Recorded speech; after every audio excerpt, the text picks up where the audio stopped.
आज की जो कहानी मैं आपको सुनाने जा रहा हूं, ये सब कहानी से बिल्कुल अलग है। ये कहानी ज्ञान से परिपूर्ण है। ये कहानी बहुत ही महत्वपूर्ण है। ये कहानी है 4 युगों की। हो सके तो कहानी को पूरा सुनिएगा। इससे पहले अभी तक आपने हमारे चैनल को सब्सक्राइब नहीं किया है, तो सब्सक्राइब कर ले। कहानी शुरू करते हैं। एक समय की बात है। चारों युग यानी चारों भाई एक साथ बैठे हुए थे। तब आपस में चारों में वाद विवाद होने लगता है। सत्ययुग, त्रेता, द्वापर और कलयुग चारों एक साथ बैठे हुए विवादों में उलझने लगे। सबसे पहले सतयुग कहने लगा कि अरे मूर्खों, तुम सब मुझसे छोटे हो, तुम मेरी बराबरी कैसे करने लगे। जब त्रेता युग ने ये बात सुनी तो कहने लगा कि तुम सबसे बड़े कैसे हो सकते हो। हम सब में सबसे बड़ा तो मैं हूं, मैं ही सर्वश्रेष्ठ हूं, तुम मुझसे सर्वश्रेष्ठ नहीं हो सकते। तब तक द्वापर युग बोल उठा कि तुम सर्वश्रेष्ठ कैसे हो सकते हो, तुम सभी में श्रेष्ठ तो मैं हूं, तुम्हारा श्रेष्ठ होने का तो प्रश्न ही नहीं उठता। तब तक कलयुग कहने लगा कि तुम तीनों श्रेष्ठ बन रहे हो, परंतु हकीकत तो जानते ही नहीं, वास्तविकता में श्रेष्ठ तो मैं हूं। इस तरह से चारों युग आपस में झगड़ने लगे। तब चारों युवकों ने फैसला किया कि हम आज से आपस में फैसला नहीं कर सकते। तब जाके चारों लोगों ने आपस में निर्णय किया कि हम ऐसे फैसला नहीं कर सकते। हम में से कौन बड़ा है, कौन सर्वश्रेष्ठ है, इसका फैसला तो भगवान भोलेनाथ करेंगे।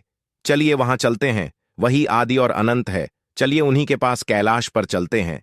वही हमें बताएंगे कि हमने कौन बड़ा है और कौन छोटा है। इसका निर्णय स्वयं भगवान शंकर करेंगे, इसका निर्णय हम नहीं कर सकते। चारों युगों ने मिलकर योजना बनाई कि चलिए कैलाश पर चलते हैं। चारों युग कैलाश पर्वत चले जाते हैं। जब वह कैलाश पर्वत पर पहुंचते हैं तो द्वारपाल उन्हें रोक लेते हैं। द्वारपाल कहते हैं कि तुम चारों कौन हो और कहां जा रही हो।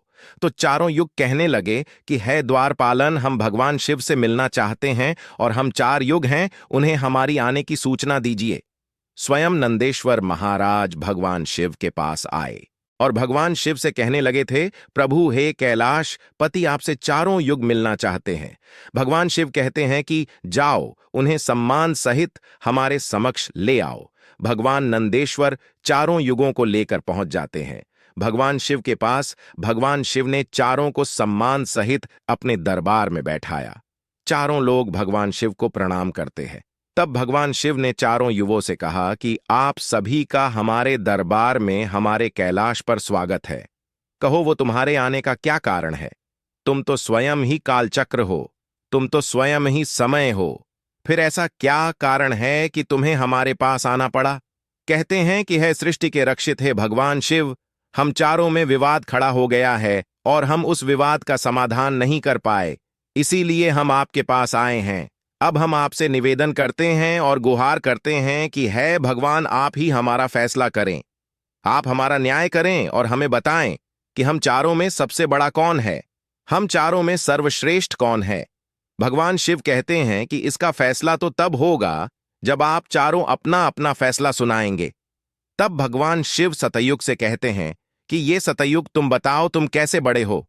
तुम अपने आप को सर्वश्रेष्ठ बताने की कोशिश कर रहे हो, लेकिन वो कैसे, ये मुझे बताओ। तब भगवान शिव से सतयुग कहता है कि देखिए प्रभु, मेरी आयु सबसे ज्यादा है, मैं 17,000 वर्ष का हूं और अन्य युग हमसे तो बहुत छोटे हैं, इसीलिए मैं इन सभी से लंबी आयु का हूं। तब तक कलयुग बोल उठा, कहने लगा कि है प्रभु, व्यक्ति कभी आयु से बड़ा नहीं होता, व्यक्ति तो गुणों से बड़ा होता है। प्रभु मैंने तो यही सुना है। भगवान शिव ने कलयुग की दलील को माना और सतयुग से कहा कि सतयुग, तुम इस तरह तो बड़े नहीं हो। सतयुग कहने लगा कि है प्रभु, मेरे युग में जो व्यक्ति हुए वो बड़े ही बलवान हुए, बड़े ही पराक्रमी हुए, वे पृथ्वी को उठा ले जाए, ऐसे पराक्रमी और बलवान थे। और मेरे राज्य में, जब मेरा राज्य था, तो उसमें भगवान श्री हरि विष्णु ने कई अवतार लिए। प्रभु नरसिंह अवतार मेरे ही काल में हुआ, वरा अवतार मेरे ही काल में हुआ, मत्स्य अवतार मेरे ही शासन काल में हुआ। तब तक त्रेता युग बोल उठा, नहीं प्रभु, क्या प्रभु श्री हरि विष्णु के अवतार होने से वो बड़े हो सकते हैं।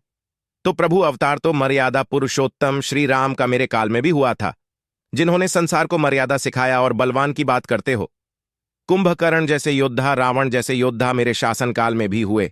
हे प्रभु, इस तरह से तय सतयुग बड़ा नहीं हो सकता, फिर इन सब में बड़ा तो मैं हूं। जब ये बात द्वापर युग ने सुनी तो द्वापर युग कहने लगे कि प्रभु,